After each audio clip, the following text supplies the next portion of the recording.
जी, तो आज हम 7 मार्च के पहले शिफ्ट के पार्ट बी के 20 क्वेश्चन डिस्कस करेंगे, है ना? पहले हम एक वीडियो में 20 क्वेश्चंस पहले डिस्कस कर चुके हैं, आज उससे आगे ही 20 क्वेश्चंस आज डिस्कस करेंगे।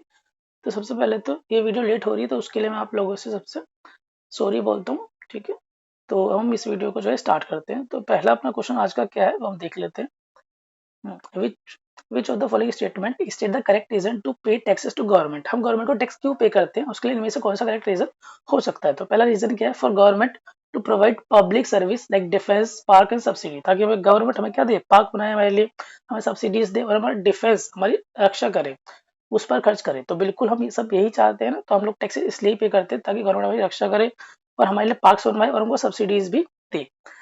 सेकंड हमारा to use it for rehabilitation of peoples after natural disaster. जो भी नेचुरल डिजास्टर होते हैं, भूकंप आ सकता है या सुनामी आ सकती है, कोई भी बड़ी आपदा आ सकती है, तो उसके बाद लोगों को दोबारा से बसाने के लिए कुछ इकोनॉमिकल हेल्प करना, एक किसी भी तरीके से हेल्प करना, ये सभी जिम्मेदारी जो सरकार की जिम्मेदारी है और इसीलिए हम लोग जो है टैक्स पे करते हैं। तो दोनों ही जो रीजन हमारे हो सकते हैं टैक्स पे करने के लिए, है ना? तो हमारे बोथ करेक्ट, तो both first and second are correct. तो हम देखते हैं next question, question number second.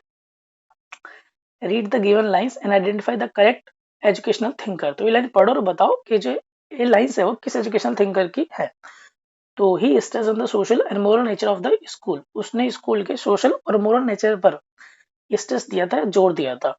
He believe that school should serve as a miniature community and embryonic society. School जो है मिनिएचर कम्युनिटी होगा, मतलब कम्युनिटी एक छोटा रूप होगा, जो स्कूल में पढ़ाया जाएगा वो सारा कहीं अलग से नहीं होगा। ये एज ए इंडिविजुअल की हम बात नहीं करेंगे, पूरी कम्युनिटी की बात करेंगे।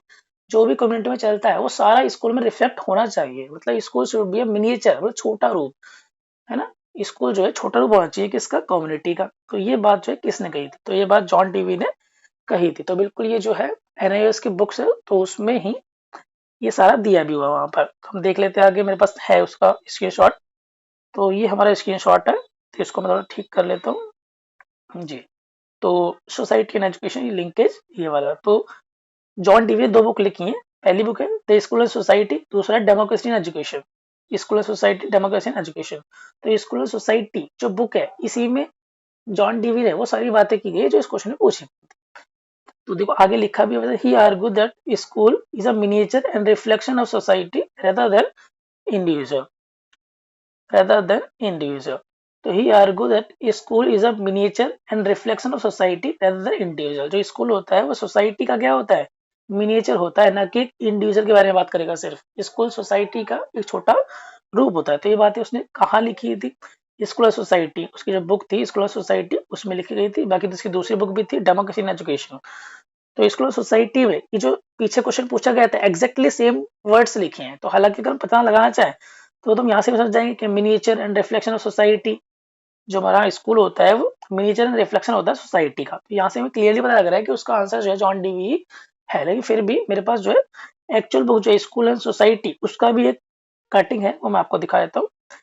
तो ये जो है जॉन डीवी की जो बुक है स्कूल एंड सोसाइटी, उसी का एक कटिंग है। देखो इसमें क्लियरली यहाँ पर लिखा है, it gets a chance to be a miniature community. It मतलब यहाँ पर स्कूल है, school gets a chance to be a miniature community and embryonic society. तो बिल्कुल एग्जैक्टली वही वर्ड्स है, वही लाइन्स हैं जो क्वेश्चन में पूछी गई थी। देख लीजिए आप एक बार, ये देखो। तो school should serve as a miniature community and embryonic society. तो बिल्कुल जो उनकी बुक से ही लाइन ली गई है। तो इसका जो आंसर जॉन डीवी बिल्कुल करेक्ट है ना? हालांकि अब इसका मतलब ये नहीं कि हमको ये इस बुक में मिला है तो हमको ये उसकी बुक भी पढ़नी पड़ेगी। जो भी एजुकेशनल थिंकर्स हैं उन सबकी बुक्स रीड करनी पड़ेगी, तो ऐसे बिल्कुल भी नहीं है। हम इसका जो है अंदाजा सिर्फ एनएस के बेसिस पे भी लगा सकते थे, ठीक है? इसके लिए आपको कोई बुक वगैरह पढ़ने की जरूरत नहीं होगी, बल्कि ये बुक पढ़ना तो थोड़ी सी बेवकूफ़ी मानी जाएगी। हाँ, आप एक नाम के लिए जस्ट पूरी बुक पढ़ डालें, हालांकि जिसके पास टाइम है, जो सब कुछ पहले से ही पढ़ चुका है, अब वो तो भाई कुछ भी करे हैं, तो वो बिल्कुल पढ़ सकता है। हम देखते हैं क्वेश्चन नंबर 3, शायद 3 हमारा नेक्स्ट है। हाँ जी, क्वेश्चन नंबर 3। तो इन pre independence India which of the following pair of correct. तो इनमें से कौन सा पेयर जो है करेक्ट है? तो पहला हमारा आर्म एक्ट 1878। आर्म एक्ट जो है 1878 में आया था, बिल्कुल करेक्ट है ना? आर्म एक्ट क्या था? आर्म एक्ट जो है ब्रिटिश पार्लियामेंट या फिर ब्रिटिश सरकार द्वारा इंडिया में लाया गया था, ताकि कोई भी इंडियंस आर्म्स ना रख सके, कोई पिस्टल्स वगैरह गन ना रख पाए। क्यों? क्योंकि 1857 में जो हमारा रिवोल्ट हुआ था, तो ऐसे रिवोल्ट दोबारा से ना हो जाए, इसका कहीं ना कहीं डर था अंग्रेजों को, तो इसलिए उन्होंने इंडियंस को आम रखने से जो है वर्जित किया या मना किया, आर्म एक्ट 1878 के तहत। फिर हमारा vernacular press act, vernacular place act. तो इस वर्नाकुलर प्रेस एक्ट जो है 1878 में आया था ये भी, और यहाँ पर जो है इंडियन प्रेस को या इंडियन मीडिया को थोड़ा सा दबाया गया था ताकि वो ब्रिटिश मीडिया की कमियों को उजागर ना कर सके, है ना। तो ब्रिटिश को ये डर था, तो इसलिए वर्नाकुलर प्रेस एक्ट लाए थे जहां पर इंडियन मीडिया के जो फ्रीडम थी उसको दबाया गया था। ठीक, तो ये 78 में था, तो इसलिए ये वाला जो है गलत हो जाएगा। यहाँ पर 1879 दिया है तो ये करेक्ट नहीं है, पहला करेक्ट है अभी तक। तो फिर हमारा इल्बर्ट बिल, तो जो इल्बर्ट बिल है वो 1883 में आया था, 1883 में आया था, तो यहाँ पर 1889 1890 लिखा है, तो ये फिर से जो है ये भी इनकरेक्ट हो गया। तो इल्बर्ट बिल जो है इंडियन जुडिशरी से संबंधित थोड़ा सा है, तो यहाँ पर जो हमारा only first is correct, only first is correct, तो ये हमारा ऑप्शन करेक्ट है। हम देखते हैं नेक्स्ट क्वेश्चन, क्वेश्चन नंबर 4। अच्छा, उससे पहले थोड़ी सी बात देखिए, आप लोग पढ़ लेना। 1878 में जो आर्म्स एक्ट आया था, इसमें इंडियंस को जो है कोई भी आर्म्स रखने से मना किया गया था, तो आप पढ़ लेना, क्या टाइम वेस्ट करूं मैं। आगे क्वेश्चन नंबर 4 जी, तो ये हमारा क्वेश्चन नंबर 4 है, which of the following features, which of the following features are involve in problem solving method of learning. तो problem solving method of learning में इनमें से कौन सा फीचर्स इन्वॉल्व है या कौन सा स्टेप इसमें आता है। ठीक, तो पहला goal to be reached, goal to be reached, हमारे पास गोल होगा जिस तक हमें पहुंचना होगा, तो बिल्कुल सही। प्रॉब्लम सॉल्विंग मेथड में या प्रॉब्लम सॉल्विंग लर्निंग में हमारे पास एक गोल होता है, इस प्रॉब्लम को सॉल्यूशन करना है, ये हमारा गोल है, तो उस गोल तक हमको पहुंचना है, तो गोल टू बी रीच्ड, तो ये बात बिल्कुल जो है ठीक है। सेकंड हमारा challenging the fact difficulty through conscious plan and purposeful attack, जो बहुत डिफिकल्टी आएगी उसको हम चैलेंज करेंगे, कैसे, अपने कॉन्शियस माइंड के थ्रू, है ना, लॉजिक लगाएंगे हम, और प्लान्ड एंड पर्पसफुल अटैक, जो हमारा अटैक होगा मतलब उस क्वेश्चन के ये जो हमारा स्ट्रेटेजी होगा, सॉल्यूशन होगा, वो एक पर्पसफुल होगा, ये नहीं कोई ट्रायल एंड एरर पे बेस्ड हो। ये तो बिल्कुल हम लॉजिक सोचेंगे, पहले से हम हमारी जो प्रॉब्लम्स है उसको हम ब्रेक कर लेंगे कुछ पार्ट्स में, और उसके लिए डिफरेंट डिफरेंट सॉल्यूशन सोचेंगे कि ये सॉल्यूशन होगा तो इसके कॉन्सिक्वेंसेस क्या होंगे, ये सॉल्यूशन होगा तो इसके कॉन्सिक्वेंसेस क्या होंगे, सब हम एनालाइज कर कर फिर उस प्लान को हम एग्जीक्यूट करते हैं। तो यहाँ पर बिल्कुल हम प्लान बनाते हैं, पर्पसफुली अटैक करते हैं उस प्रॉब्लम को सॉल्व करने के लिए, उस प्रॉब्लम के सॉल्यूशन तक पहुंचने के लिए, तो ये भी बिल्कुल करेक्ट है। तो both are correct, both first and second. हम देखते हैं अपना नेक्स्ट क्वेश्चन, क्वेश्चन नंबर 5 जी, तो यहाँ पर है, which of the following statement is correct regarding inclusive education of India. तो इंक्लूसिव एजुकेशन इन इंडिया के रिगार्डिंग इनमें से कौन सा जो स्टेटमेंट है वो करेक्ट है। पहला हमारा क्या, इन 2005 the ministry of human resource development implemented a national action plan for inclusive education of children and youth with disability, तो ये बिल्कुल करेक्ट है, 2005 में ही ये वाला एक्ट आया था, तो ये ठीक है। आगे right to education act 2009 ensure education to all the children irrespective of their caste, region and abilities. तो आरटी 2009 सबको ही पता है, तो रट रखा हो बच्चों ने। तो आरटी 2009 जो है उसके तहत यही बात की गई थी, सभी बच्चों को एजुकेशन दी जाएगी इररिस्पेक्टिव, बिना किसी भेदभाव के, कोई भी उसका रीजन, रेस, कास्ट वगैरह नहीं देखी जाएगी, सभी को जो education free and compulsory education दी जाएगी। ठीक, तो ये हमारा है, तो यहाँ पर भी जो है दोनों ऑप्शन करेक्ट है, तो both first and second, both first and second. अगली स्लाइड में मेरे पास कुछ इंपॉर्टेंट अपने जो भी ईयर्स थे वो उनके रिगार्डिंग एक कटिंग है, तो यहाँ देख लेते हैं MHRD, है ना, ministry of human resource and development, इसको अब चेंज करके मिनिस्ट्री ऑफ एजुकेशन कर दिया गया है। तो 2005 में हमारा action plan for inclusive education of children and youth with disability, तो क्वेश्चन का पार्ट ही था, तो 2005 में ही आया था, तो मतलब बिल्कुल वो करेक्ट था। फिर हमारा ministry of human resource and development, है ना, इन्हीं के द्वारा एक और प्लान लाया गया था, national policy on education, national policy on education, POA, action plan भी हम इसको बोलते हैं।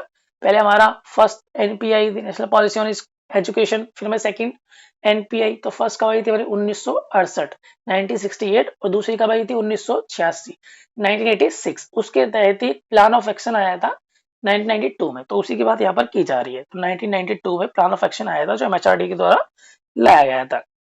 फिर NCERT 2006, तो NCERT के द्वारा 2006 में including children and youth with disability education, education में चिल्ड्रन और जैसे यूथ जिनको डिसेबिलिटी है किसी प्रकार की, उनको रेगुलर स्कूल्स में या स्कूल में इंक्लूड करना, तो उसके लिए लाया गया था 2006 में ये वाला एक्ट। तो NCF 2005, तो ये सबको भी पता कि NCF जो है 2005 में आया था, NCF 2005 नेशनल करिकुलम फ्रेमवर्क, तो 2005 में आया था। इसके जो चेयरमैन थे डॉक्टर यशपाल थे। तो ये हमारा हो गया। अब बढ़ते हैं नेक्स्ट क्वेश्चन की तरफ, क्वेश्चन नंबर 6। तो यहाँ पर which city had a plague scare in 1994। तो 1994 में प्लेग स्केयर जो किस सिटी में आया था? जो प्लेग है, प्लेग मतलब प्लेग की बीमारी होती है जो कि रेड से हुआ करती थी उस टाइम, ठीक है। तो प्लेग जो बीमारी है जो रेड की वजह से हो रही थी, वो महामारी कहाँ फैली थी? सूरत में। तो उस टाइम पहले सूरत में पहला जो केस था वो सूरत के अंदर आया था, हालांकि बाद में कुछ 5 सिटीज के अंदर और फैल गया था, है ना, काफी बड़े लेवल पर। लेकिन क्योंकि इसकी शुरुआत जो है सूरत से हुई थी, इसलिए हम इसका जो आंसर सूरत लगाएंगे। तो इसलिए हम कभी कभी इसको सूरत प्लेग के नाम से भी जानते हैं, सूरत प्लेग के नाम से भी जानते हैं। Question 7, which of the following mental health treatment technique is correctly matched. तो इनमें से कौन सा जो है हेल्थ ट्रीटमेंट करेक्टली मैच्ड है? पहला क्या हमारा? Individual psychotherapy. इंडिविजुअल साइकोथेरेपी, तो इसमें क्या करता है, हमारा जो थेरेपिस्ट होता है वो हमारी जो प्रॉब्लम्स होता है उसको 1 to 1 देखता है, इंडिविजुअली देखता है। तो यहाँ क्या लिखा? Treatment in which therapist see troubled person 1 to 1। तो बिल्कुल करेक्ट है ना, 1 to 1 यहाँ पर देखता है थेरेपिस्ट हमारा। फिर फैमिली थेरेपी, तो फैमिली थेरेपी में क्या होता है, जो हमारा थेरेपिस्ट होता है वो हमारी पूरी फैमिली को एज ए होल ट्रीट करता है ना। तो एज ए होल ट्रीट करता है और जो भी सोल्यूशन होता है वो हमको प्रोवाइड कराता है, काउंसलिंग करता है एक तरीके से। तो treatment in which therapist see whole family together to analyse the pattern of family functioning. Family को पहले से कोई जो प्रॉब्लम हो रखी है, इनको सबको प्रॉब्लम होती है, कोई बैकग्राउंड इनका रहा हो ना, तो इस तरीके से एनालाइज करता है चीजों को और फिर अप्रोप्रिएट काउंसलिंग हमारी करता है। तो फैमिली थेरेपी जो है यहाँ बिल्कुल करेक्ट, ये हमारा करेक्ट है। तो ऊपर वाले करेक्ट है और नीचे वाला भी करेक्ट है। हम देखते हैं ऑप्शन नंबर 3। तो बिहेवियर थेरेपी, बिहेवियर थेरेपी, तो बिहेवियर पहले प्रॉब्लम समझते हैं, बिहेवियर प्रॉब्लम होती क्या है।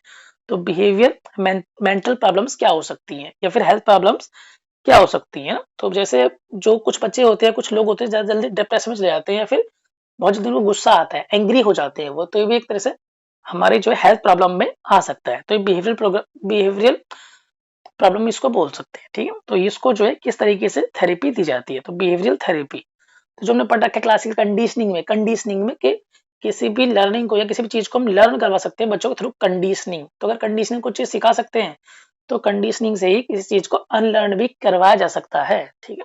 तो वही थ्योरी यहाँ पर अप्लाई करी जाती है ना। तो यहाँ पर बिल्कुल जो हमारा थेरेपिस्ट होता है, हमारा वो प्लांट वे में हमारी जो लर्निंग होती है उसको अनलर्न करवाता है कंडीशनिंग के थ्रू। तो यहाँ बिल्कुल सब कुछ प्लान्ड होता है। यहाँ के लिए behavioural therapy, treatment in which child play freely, बच्चा फ्रीली प्ले करता है, while a therapist observe and occasionally comment, और थेरेपिस्ट जो होता है ऑब्जर्व करता है, कभी कभार कमेंट करता है। तो कभी कभार कमेंट नहीं करता बल्कि वो बिल्कुल प्रॉपरली मेंटेन करता है ना, पूरा कंडीशनिंग ही वो करता है। तो यहाँ पर थेरेपिस्ट का बहुत ज्यादा इंपॉर्टेंट रोल है। और चाइल्ड जो कहीं भी फ्रीली प्ले नहीं करता है, ये सारा कंट्रोल एनवायरमेंट में होता है।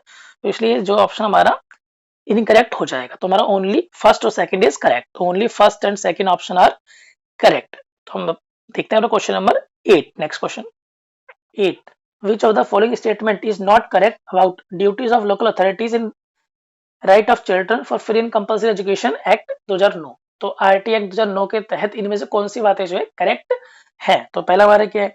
Take capitation fee for admission, admission के लिए बच्चे से चार्ज किया जाए। तो नहीं, एडमिशन के लिए बच्चे से चार्ज कैपिटेशन फी चार्ज नहीं की जाती है, बल्कि इसके लिए नियम भी अगर चार्ज किया जाए तो उस पर एक मतलब दंडनीय अपराध है, उसके लिए कुछ उस पर पैसे का वो भी लगता है 10x टाइम्स, है ना। लाइक आपने अगर उससे 2000 रुपए वसूले तो इसका 10 गुना, आपको 20,000 रुपए पे करना पड़ेगा उसको, ठीक है। तो ये तो हम नहीं करते, कैपिटेशन फी हम नहीं लेते हैं ना। तो क्वेश्चन में ये पूछा था नॉट करेक्ट, करेक्ट कौन सा नहीं है? तो ये वाला करेक्ट नहीं है। अब देखते हैं हम second, provide training facility for teachers, teachers को हम क्या प्रोवाइड करेंगे? Training facilities. तो बिल्कुल प्रोवाइड की जाती है। जब टीचर नहीं बने होते प्री सर्विस टीचर, तो उनको भी डीएलएड के तहत एससीपी प्रोग्राम में, स्कूल एक्सपीरियंस प्रोग्राम में ट्रेनिंग प्रोवाइड की जाती है। और जब वो टीचर बन जाते हैं, तो हमको इन सर्विस ट्रेनिंग प्रोग्राम दिए जाते हैं, in service teacher training program करवाए जाते हैं हमारे। उसमें जो है टीचर को या टीचर्स की जो स्किल्स होती है उसको ब्रश अप किया जाता है, उसको और बेहतर बनाया जाता है। तो हाँ, ट्रेनिंग जो है, ट्रेनिंग फैसिलिटीज फॉर टीचर्स, ये इंपॉर्टेंट है, आरटी में भी इसकी बात की गई है। तो ये तो करेक्ट है। उसने पूछा नॉट करेक्ट, तो अब तक के लिए हमारा ऑप्शन 1 ही आया है। फिर थर्ड देखते हैं, decide the academic calendar, academic calendar decide करना कि पूरे साल स्कूल में किस क्लास के लिए क्या क्या होगा। तो ये भी बिल्कुल हम डिसाइड करते हैं। तो ये भी करेक्ट है, लेकिन नॉट करेक्ट पूछा है तो only 1, only first is not correct, बाकी दोनों नीचे के जो है करेक्ट ऑप्शन थे।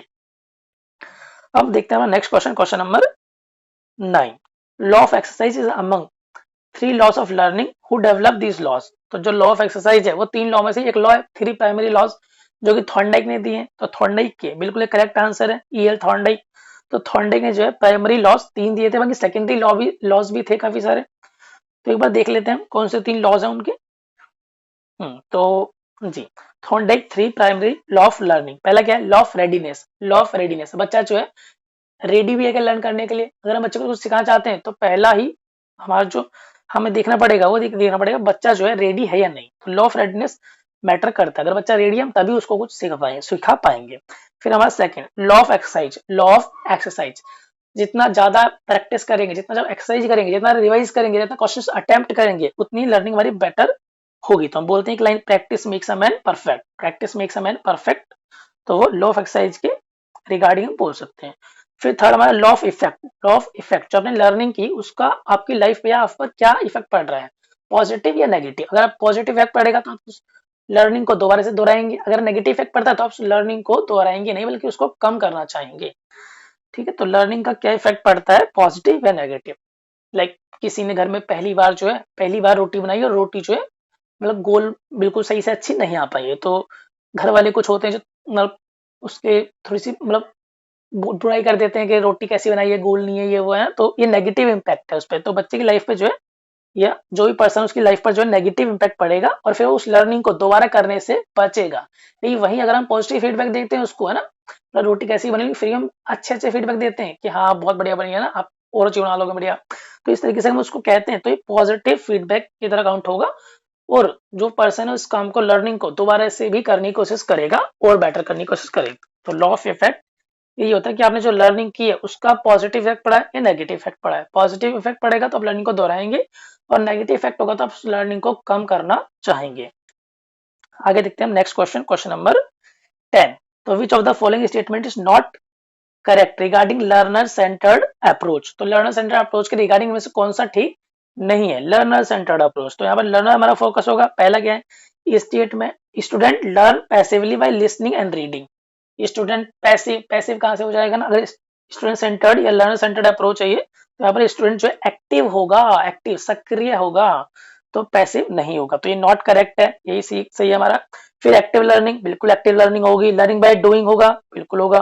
Performance indicate mastery of learning objective, है ना, परफॉर्मेंस से पता लगेगा बच्चे ने जो है इस लर्निंग ऑब्जेक्ट को अच्छे से सीख लिया, इसकी मास्टरी कर ली है। तो ये भी बिल्कुल ठीक, पहला हमारा नॉट करेक्ट था।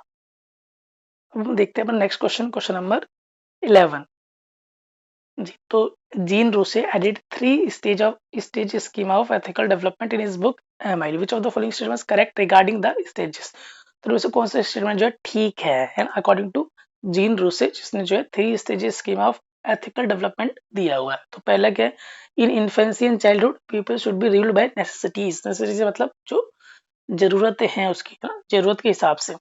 Second, between childhood and puberty people should be ruled by utility. Utility मतलब यूजफुलनेस, है ना, उसके लिए यूजफुल हो सकता है, एज ए सोसाइटी सभी के लिए यूजफुल होगा। तो एडोलेसेंस से चाइल्डहुड के आसपास बच्चे की जो है अंडरस्टैंडिंग या मॉरल डेवलपमेंट या एथिकल डेवलपमेंट इस बात पे बेस्ड होता है कि उसकी डिसीजंस की जो है यूटिलिटीज क्या है उसके लिए या फिर पूरी एज ए सोसाइटी के लिए। तो यहाँ पर जो है स्टेटमेंट बिल्कुल करेक्ट है ना, दोनों स्टेटमेंट जो है करेक्ट है। तो यहाँ पर बोथ फर्स्ट एंड सेकंड हमारा करेक्ट आंसर होगा। हम देखते हैं next question, question number 12। According to Kolb model on the basis of grasping. तो कॉल मॉडल के हिसाब से लर्निंग स्टाइल का जो है कौन कौन सा टाइप इनमें से होता है, कौन सा टाइप ठीक है। तो पहले क्या, डाइवर्जिंग एसिमुलेटिंग। तो दोनों ही जो है कॉल मॉडल के अंदर लर्निंग स्टाइल के अंदर आते हैं ना, 4 टाइप होते हैं। तो ये इसमें डाइवर्जिंग और एसिमुलेटिंग। तो डाइवर्जिंग लर्निंग स्टाइल में बच्चे जो होते हैं वो एक ही प्रॉब्लम को अलग अलग टाइप से सीखना चाहते हैं, या एक ही प्रॉब्लम के सॉल्यूशन जो है अलग अलग टाइप से देखना चाहते हैं। वो अपनी अप्रोच को लेकर काफी फ्लेक्सिबल होते हैं, सब कुछ सीखना चाहते हैं वो। फिर हमारा एसिमुलेटिंग। तो एसिमुलेटिंग टाइप के जो लर्नर होते हैं वो बात को टू द पॉइंट या बिल्कुल एग्जैक्ट एक लॉजिकल वे में आप बताओगे, प्रेजेंट करोगे तो अच्छे से समझ पाते हैं। आपको कुछ बताना है ना, साइज का कोई बॉइलिंग पॉइंट क्या होता है, व्हाट इज बॉइलिंग पॉइंट, तो उसको सीधा डेफिनेशन बताइए, टू द पॉइंट बताइए, लॉजिकल बताइए, वो आप समझ जाएगा। आपको उसके लिए कोई अलग से कहानी बनाने की जरूरत नहीं। तो उन्हें हम एसिमुलेटिंग टाइप ऑफ लर्नर कहते हैं। बाकी 2 और होते हैं हमारे, एक होता है कन्वर्जिंग और एक होता है एकोमोडेटिंग। तो ये हमारे 2 टाइप और है। तो 4 डेविड कॉल्फ के द्वारा लर्निंग स्टाइल दिए गए हैं। तो यहाँ पर हमारे दोनों ही करेक्ट है। तो both first and second option are correct. आगे देखते हैं क्वेश्चन नंबर 13। तो which of the following seating arrangement should be used by demonstrating an experiment to student. जब बच्चों के सामने कोई एक्सपेरिमेंट करेंगे, कोई क्रियाकलाप करेंगे, तो बच्चों की जो पोजीशन क्लासरूम है वो किस तरीके से होने चाहिए, बच्चे जो है किस तरीके से बैठे होने चाहिए। पहला ऑप्शन हमारा कहता है sitting in half circle in front of teacher. Teacher के सामने जो बच्चे हाफ सर्कल में बैठे हों, तो बिल्कुल अच्छा तरीका है, इससे सबको जो है अंडरस्टैंडिंग अच्छी होगी, सबको विजिबल भी अच्छा होगा एक्सपेरिमेंटल। फिर सेकंड हमारा sitting in rows in classroom and teacher कहाँ बैठा हो, टीचर जो है फ्रंट में बच्चों के खड़ा हो या बैठा हो। तो ये इतना अच्छा तरीका नहीं है, बच्चे रोज में है और आप सामने हो एक्सपेरिमेंट परफॉर्म कर रहे हो, तो जो लास्ट के बच्चे उनको तो कुछ ज्यादा दिखेगा ही नहीं, तो इसको मैच हो आपको।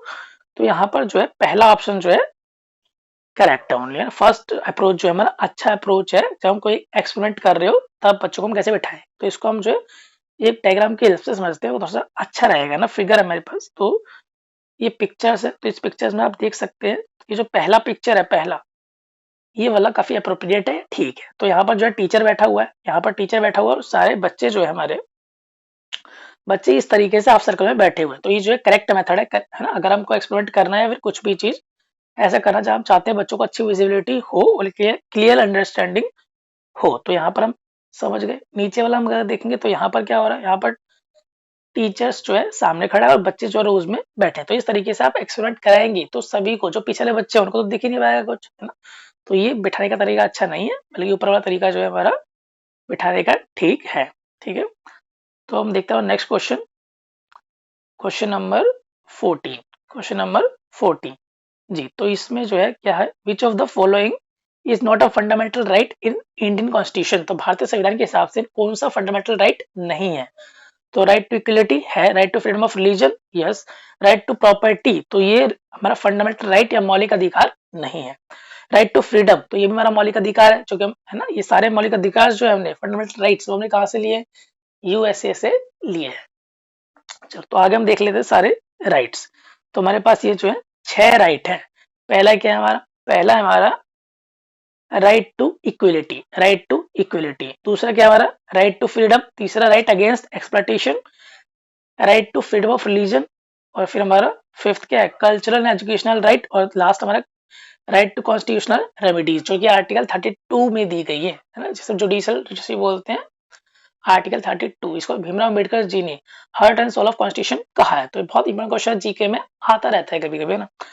तो ठीक है, हम आगे देखते हैं next question, question number 15। Question number 15, तो क्वेश्चन नंबर 15 में जो है क्या कहा गया है, तो देखते हैं पढ़ते हैं। Which of the following is correct regarding sensory capabilities of newborn. जो अभी भी पैदा हुआ न्यूबॉर्न बच्चा है उसके रिगार्डिंग कौन सा स्टेटमेंट जो है करेक्ट है। पहला, hearing is functional before birth.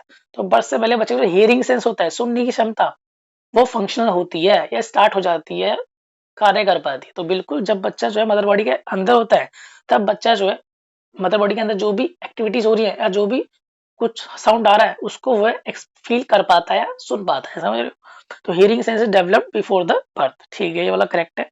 Vision is least develop sense at birth. जो हमारे 5 सेंसेस होते हैं उन सब में से जो हमारा देखने वाला सेंस होता है, सेंस ऑफ विजन या फिर विजन, तो विजन जो हमारा कम डेवलप होता है उन पांचों के हिसाब से, सबसे कम डेवलप कौन सा होता है, सेंस ऑफ विजन, देखने की क्षमता।